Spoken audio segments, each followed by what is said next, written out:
वर्ष 2024 में लोकसभा का चुनाव प्रारंभ हो चुका है। जैसा कि सभी जानते हैं, ये चुनाव 7 चरणों में होना है। जालौन, गरौटा, भोगनीपुर सांसद क्षेत्र संख्या 45 का चुनाव 5वें चरण में है। यहाँ पर 20 मई को वोटिंग होगी।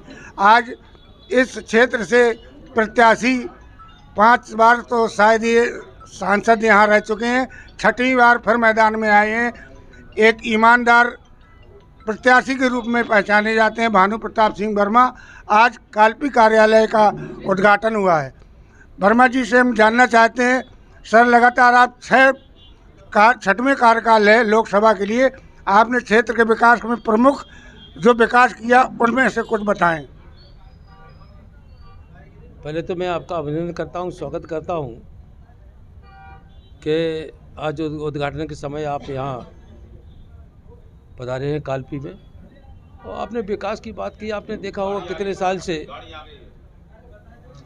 1996 से मैं पहली बार सांसद बना था और 2004 और 2009 में जब ये रोड बना तो आपने देखा होगा कालपी के अंदर 1.7 मतलब 1 किलोमीटर 701 मीटर जो रोड था, यहाँ ओवरब्रिज बनना था, उसमें बहुत जाम लगता था। और जाम की ऐसी स्थिति होती थी कि आदमी जब झांसी से अगर लखनऊ जाना हो, कानपुर जाना हो या कानपुर से उरई आना हो तो आदमी 100 बार सोचता था कि हम यहाँ से जा तो रहे, कालपी से हम निकल पाएंगे कि नहीं निकल पाएंगे।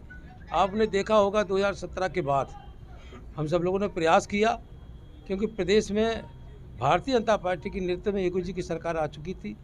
हम लोगों ने उस बात को केंद्र की सरकार से रखा, उन्होंने ये सारी चीज़ें की और आज वो जाम ख़त्म हो गया और यहाँ मुश्किल से 1 मिनट के अंदर हम लोग कालपी क्रॉस कर जाते हैं। ये कोई छोटी मोटी बात नहीं थी। आपने देखा ये रेलवे का दोहरीकरण का काम जो बरसों से लंबित था, आज पूरा हो गया है। यहाँ डबल लाइन हो गई है, लोग इलेक्ट्रिफिकेशन हो गया है। इसी बुंदेलखंड में एक आपने देखा बुंदेलखंड एक्सप्रेस बना है, जिसकी वर्षों से हम मांग करते आ रहे थे। हमने मांग की थी वहाँ पचनदा बांध पे कि कम से कम वहाँ के हमारे जो कुछ भाग किसानों के हैं उनकी सिंचाई के लिए सारी चीज़ें वो भी फाइल मंजूर होने की स्थिति में है।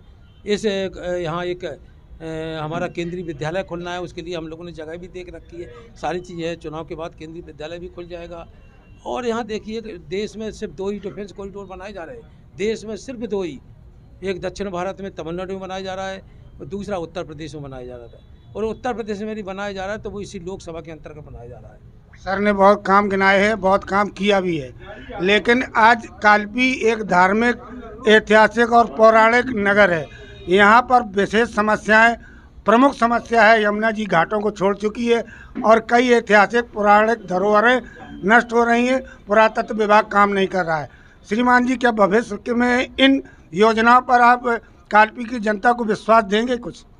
देखिए, आपको मालूम होगा लोकसभा में मैंने तो इस कालपी के लिए भी बोला था, वाटरवे के लिए बोला था कि जमुना नदी में एक समय वो आएगा जब केंद्र में भारतीय जनता पार्टी के नेतृत्व में सरकार होगी तो निश्चित जो हम लोग सड़क मार्ग से प्रयाग, इलाहाबाद और वाराणसी जाते हैं, एक दिन आने वाले समय में इसी हमारी जो यमुना नदी है उसके माध्यम से, वाटरवे के माध्यम से हम प्रयागराज और इलाहाबाद वहाँ तक वाराणसी तक जाएंगे। ये भी दिन बहुत जल्दी आने वाले हैं। सारी चीज़ें हैं कि देखिए देश के यशस्वी प्रधानमंत्री जी हर क्षेत्र में काम कर रहे हैं, चाहे वो मेडिकल कॉलेज हो, चाहे शिक्षा का क्षेत्र हो, चाहे हमारी माताओं बहनों की स्वास्थ्य संबंध मामला हो, चाहे आवास योजना से संबंधित हो, चाहे प्रधानमंत्री किसान सम्मान निधि संबंधित हो। कोई ऐसी योजना नहीं है जो गरीबों को न दी जा रही हो, क्षेत्र के लोगों को न दी जा रही है, पूरे भारतवर्ष में। और उन्होंने विश्वास दिलाया है कि 2024 के चुनाव के बाद जो लोगों के मकान छूटे हैं उन्हें 3000, उन्होंने घोषणा पत्र में 3 करोड़ आवास पुनः देने की घोषणा की है। अब मैं समझता हूं कि शायद इस देश में कोई ऐसा गरीब नहीं बचेगा जिसे इस आवास की योजना का लाभ न मिल सके। निश्चित आने वाले समय में कालपी का भी जो विकास बड़ी तेज़ी के साथ हो रहा है और वो भी विकास होगा। अंत में आप आम जनता को क्या संदेश देना चाहते हैं, आम वोटरों से क्या अपनी अपील करना चाहते हैं?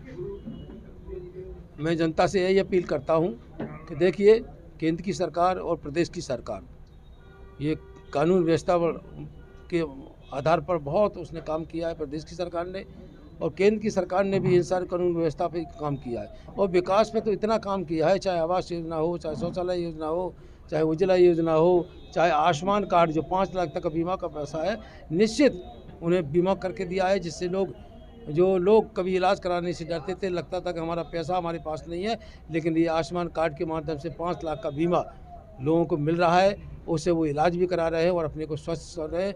निश्चित मैं ये अपील करता हूँ कि 20 मई को जो मतदान होने वाला है, आप भारतीय जनता पार्टी के पक्ष में मतदान करें।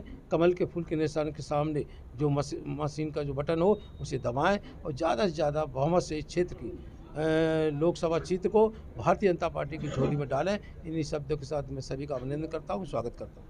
हमसे बात करने के लिए भानु प्रताप सिंह वर्मा जी को बहुत बहुत धन्यवाद। कालपी जालौन से लाइव 92 के लिए अनुराग पंडित के साथ मनोज पांडे की खास रिपोर्ट।